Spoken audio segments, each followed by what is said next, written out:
What is the double-slit experiment in physics? It all started with Thomas Young in 1801. The purpose was to show the duality of light. It was thought that light sometimes behaves like waves and sometimes like particles.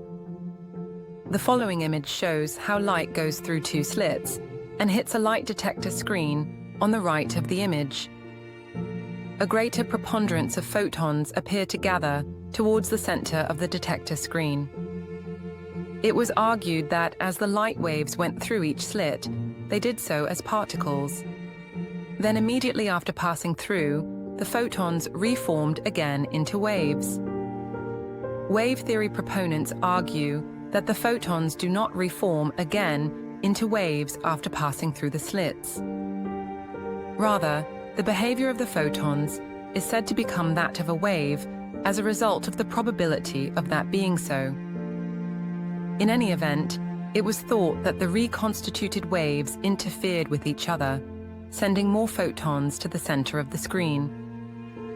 The reasoning was that if only particles had gone through the slits and not formed back into waves, the particles would have continued straight on. By going straight on, the photons would not have gathered towards the center of the detector screen. In the heyday of the double-slit experiments, the nature of light refraction and diffraction was not fully appreciated. All light is made of moving photons and nothing else at all. They never form into light waves. So as the photons travel from the light source to the photon detector screen, they will be refracting with air and with the surrounding walls, floor and ceiling of the double-slit environment. This will be happening both before and after the light goes through the two slits, helping to spread the streams of photons in all directions.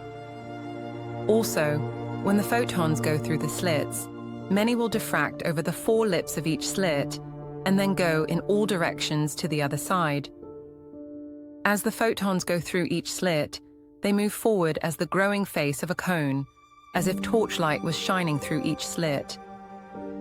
Then the two growing cones of photons overlap, thus sending a preponderance of photons to the center of the screen detector. The double-slit experiments are totally baseless in the context of proving any so-called wave-particle duality of light. See here for more information.